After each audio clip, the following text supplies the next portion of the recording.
Hello friends, welcome to my channel. आज हम Evil Dead Rise movie की story को एक्सप्लेन करेंगे।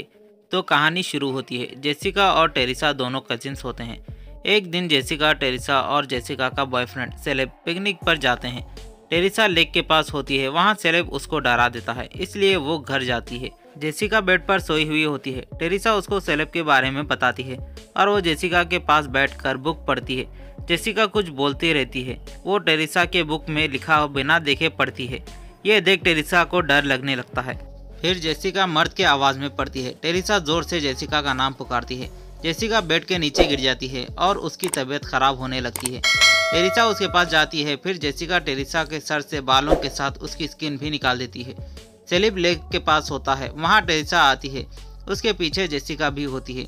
वो सेलिब के ड्रोन से अपने ऊपर हमला करती है और पानी में गिर जाती है। सेलिब उसको बचाने के लिए पानी में कूदता है, लेकिन जेसिका उस पर पानी में हमला करती है। सेलिब का सर पानी से बाहर फेंकती है और वो खुद पानी के बाहर आती है।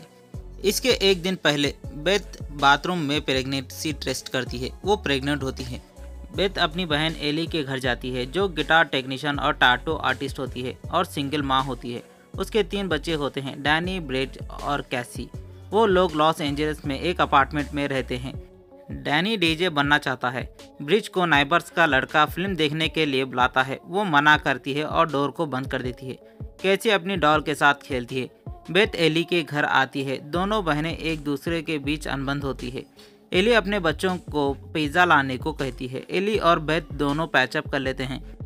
एली के बच्चे कार से पिज़्ज़ा लेकर अपार्टमेंट में आते हैं। वहाँ अर्थक्वेक आता है। एली और बेथ घर में होते हैं और डैनी, ब्रिज, केसी पार्किंग लॉट में होते हैं। वहाँ अर्थक्वेक से ज़मीन पर दरार आती है। उसमें एक चैम्बर का रास्ता मिलता है। डैनी उस चैम्बर में जाता है। वहाँ एक बैंक के लॉकर की तरह डोर होता है।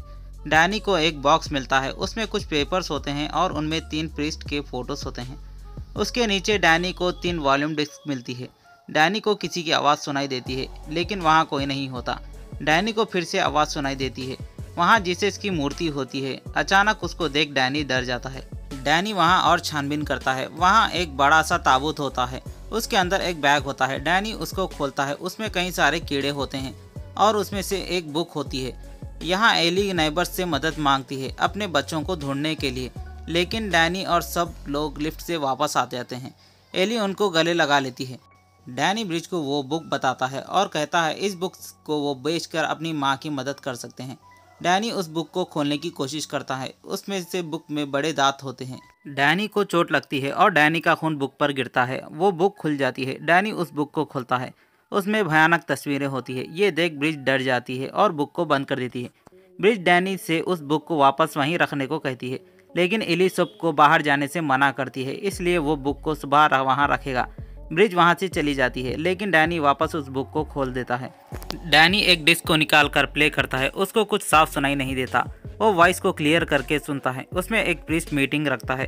उसमें वो बुक ऑफ द डेथ को रिवील करता है, जिसमें वो इंसानों को उनकी किए की सज़ा देते हैं।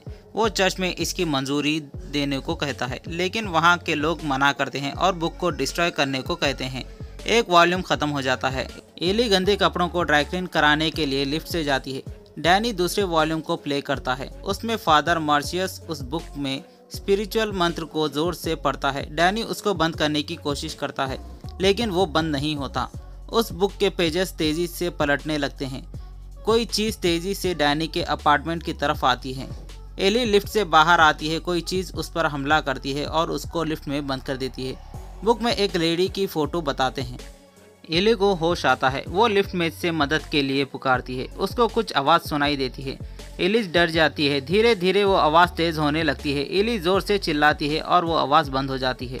कोई एली को थप्पड़ मारता है और लिफ्ट में का एक वायर उस पर हमला करता है। एली बचने की कोशिश करती है, लेकिन सारे वायर्स उसको जकड़ लेते हैं और बिल्डिंग में शॉक सर्किट होता है। बिल्डिंग में करंट चले जाता है। बेथ और कैसी एली के रूम में जाते हैं, लेकिन एली वहाँ नहीं होती। एली लिफ्ट से बाहर आ जाती है। घर में करंट नहीं होता। ब्रिज कैंडल लगाती है। तभी एली घर में आती है। ब्रिज एली को आवाज़ देती है। सब एली को देखते हैं। एली वहाँ से किचन में जाती है और गैस ऑन करती है और उसमें अंडे फेंकती है। कुछ अंडों में खून निकलता है। एली की ऐसी हालत में बेथ उसके पास आती है। एली अजीब तरह से हंसती है और बताती है वो मेरे अंदर है। एली ज़मीन पर बैठकर अजीब तरह से बच्चों के पास आती है और एली के शरीर से हड्डियां टूटने की आवाज़ आती है और वो उल्टी करती है। सब उसको देख डरते हैं। एली बेथ से कहती है उसको मेरे बच्चों से ले जाने मत देना। एली बेहोश हो जाती है। बेथ डैनी के साथ एली को बचाने के लिए ले जाती है, लेकिन लिफ्ट खराब होती है, इसलिए डैनी को सीढ़ियों से चलने को कहती है। लेकिन डैनी बताता है सीढ़ियाँ नहीं है, सीढ़ियाँ टूटी हुई होती है, अब वो नीचे नहीं आ सकते और एली की डेथ हो जाती है। बेथ नाइबर्स को सब कुछ बताती है कैसे एली की मौत हुई है। गैब्रियल एली के आंखें बंद करता है, लेकिन वो वापस खुल जाती है, इसलिए गैब्रियल बेथ से एली के लिए प्रे करने को कहता है। बेथ बताती है एली भूत नहीं है। ब्रेल को एली पर शक होता है, वो प्रे करता है, एली पर कुछ हरकत नहीं होता। गैब्रियल और दूसरा बूढ़ा आदमी फायर एग्जिट का रास्ता खोलने के लिए जाते हैं। बेथ एली के पास आती है और कहती है अब मैं कैसे बच्चों को अपना मुंह दिखाऊंगी। फिर बेथ को फ़ोन पर एली की आवाज़ आती है, वो बताती है कि वो जल रही है और फ़ोन टूट जाता है। एली के पास एक मक्खी आती है, उसके आँख पर बैठती है। एली अपनी आँख के पलक झपकाती है और वो उठ बैठती है। बेथ डर जाती है। वहाँ बच्चे आते हैं, उनको लगता है कि उनकी माँ जिंदा है। एली का शरीर काफ़ी गर्म होता है। बेथ उसको बाथटब में ले जाती है, एली को पानी में डालती है, वो अजीब हरकत करने लगती है। बेथ बर्फ़ लाने के लिए जाती है, लेकिन एली पानी से निकलकर दीवार पर चढ़ती है और ज़ोर से चिल्लाती है। उसकी आवाज़ से पानी भी तेज़ी से उछलने लगता है और नाइबर्स को भी एली की आवाज़ सुनाई देती है। एली वापस पानी में गिर जाती है और धीरे से टब से बाहर आकर हंसती है और बेथ और डैनी के पास आती है। एली के हाथ में कांच का टुकड़ा होता है। एली कांच से बेथ पर हमला करती है। ब्रिज पीछे से चिल्लाती है। एली कहती है मैं ये जानबूझकर नहीं कर रही, ये मुझे क्या हो रहा है, और बताती है अब मैं तुम सबसे आज़ाद हूँ। ब्रिज पर हमला करती है। एली टैटू मशीन को अपने सर में लगाकर ब्रिज पर हमला करती है, लेकिन डैनी एमिली पर पीछे से हमला करता है। गैब्रियल घर में आता है। एली गैब्रियल पर हमला करती है और उसकी आंख निकाल देती है और उस आंख को एक बच्चे के मुंह में फेंक देती है। बेथ घर का दरवाज़ा अंदर से बंद कर देती है। एली डोर पर अपना सर मारती है। बेथ डोर को ब्लॉक कर देती है और होल से देखती है। एली छोटे बच्चे पर हमला कर रही है। गैब्रियल बेथ से मदद मांगता है, लेकिन एली उसका गला तोड़ देती है। बूढ़ा आदमी एली पर फायर करता है। एली उसको भी मार देती है और वापस डोर के पास आती है। ये सब बेथ देखती है।